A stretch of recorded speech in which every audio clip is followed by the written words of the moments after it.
Wiper blades are super expensive, and with inflation and costs rising on a lot of other more essential things, we don't like to spend a lot of money on those. So what I've done is I've shopped at discount stores and Walmart, and we have a chain of stores around here called Ollie's, and they sell wiper blades for about a quarter of the price of what you'd pay for the same wiper blade, because a lot of times these are brand name Michelin, Goodyear, and they are like $8 for a wiper blade. The other thing I've done to save money is if you have a specialized rear wiper blade for a minivan or a hatchback, those blades, the assembly, the whole wiper, is really expensive. They're almost twice the price of just a generic driver or passenger front wiper blade. I'm not sure why, probably because of demand. But what I've done is actually just take the rubber out of the old wiper blade and just purchase a similar length and just install the blade itself, the rubber part, into the specialized wiper. So this video is going to cover that as to how to do that. And in this case, I also have a Mustang, which has a less common type of wiper blade attachment, and I'm going to do the same thing. So hopefully this helps you guys out. Model you need, you might be buying the wrong type. It might have this pin design, or it might be this design. And if you buy the right length, here is basically almost a universal hack that I've figured out. So you can actually remove the rubber from the old blade and replace it with the rubber from the new blade. As long as the length is the same, you should be able to fit this rubber back in the same channel, close it all up, and it's like you have new wiper blades.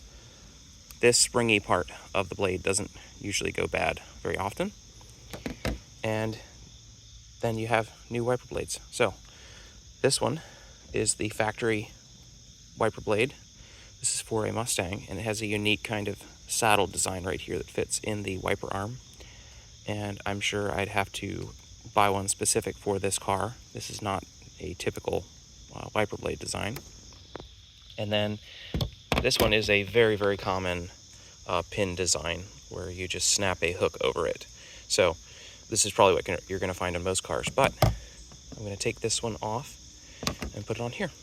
And you're going to need a pair of pliers, and that's about it. You're going to have to pry off these end caps. I've already done it on this wiper blade. You're going to pry off the end cap here, and then that will release this bit of rubber here so we can take it out. And there you go. All right, here we go.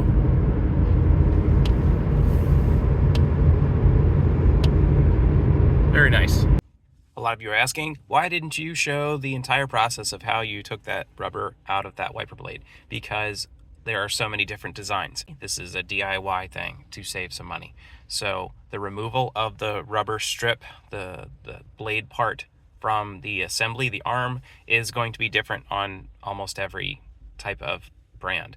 But the rubber part itself seems to be very similar on all of these. You're going to need to look at the side of the one that you're going to swap out just to make sure it has the same kind of Christmas tree shape to it. So if that channel design is slightly different, it's not going to work.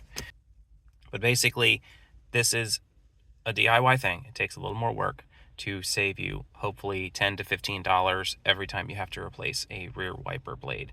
Or in my case, if you're going to have a slightly more unique wiper design, this should save you some money. So I hope this helps, and let me know if you have any comments or questions. Subscribe, and I'll see you next time.